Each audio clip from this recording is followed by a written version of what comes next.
Ladies and gentlemen, good morning. I remember my professor in JNU who was teaching us the about dialogues, democracy, philosophy, and all that.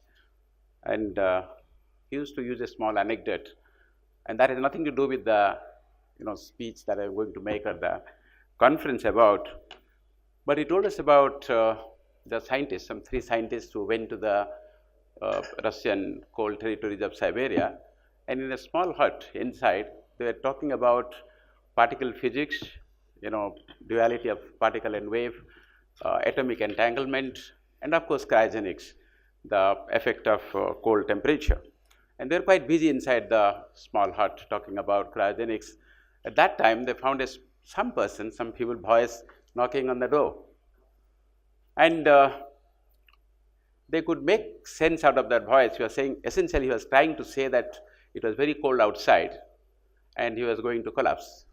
But then 3 scientists were very, top scientists. They were all discussing about cryogenics, fundamental physics questions. So they didn't give much attention. But after some time, somebody said, oh, that voice has died down. And they cared, they went, they opened the door. But unfortunately, that gentleman was dead. Well, that has nothing to do with this, but the question is today, the climate is something like that. The climate change that we are talking about, the Fijian minister telling the other day that, we see global warming every morning. And if the question is that serious, what ISA can do actually, the youngest organization, I remember when the negotiations were going for membership fees, somebody said, we don't want to pay membership fees because we have seen so many organizations. And maybe yes, that again, gives a feedback about the common perception. And many like ISA, not because it doesn't have membership fees, they like it is because it is focused, it is simple, it talks about solar. And they also like the simple idea of what we want to do. Very simple, small 3 things.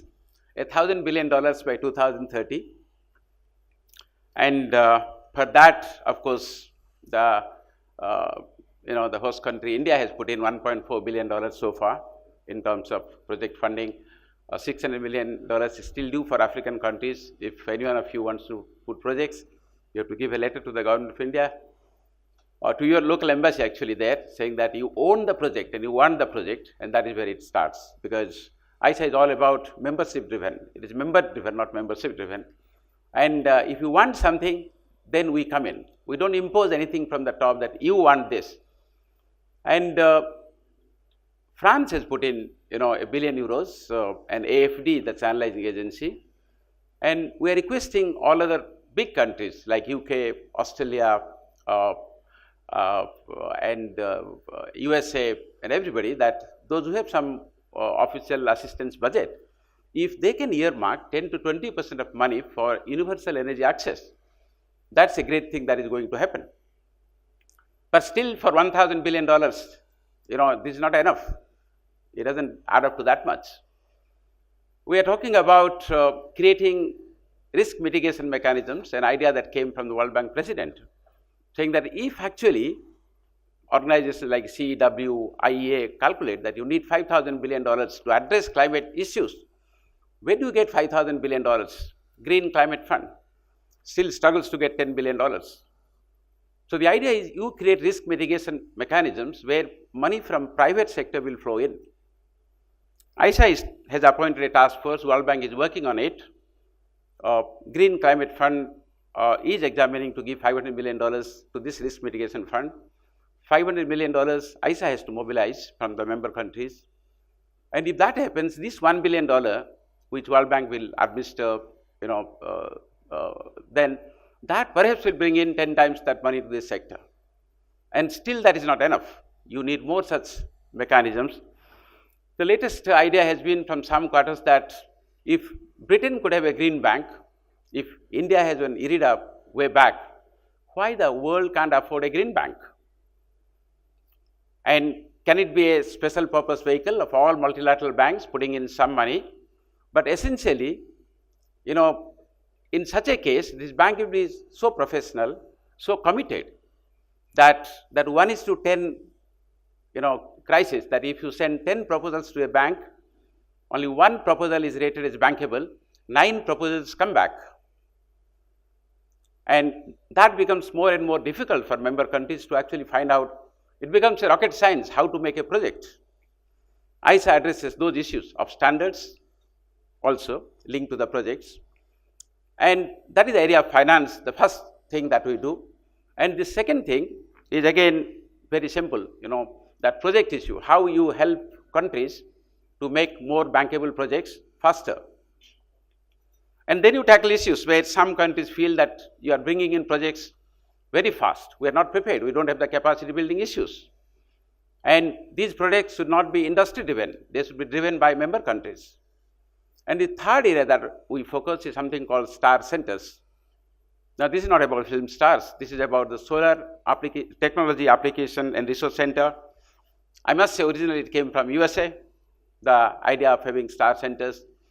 And we are in touch with the corporates, with the countries to put these centers, and these centers actually make projects bankable because they have capacity building measures, they help local training, bring in investment, create employment, talk about quality control, certification, standards, and that is the theoretical, the philosophical hub that you need, like National Institute of Solar Energy in India or INS in France or NREL in the USA.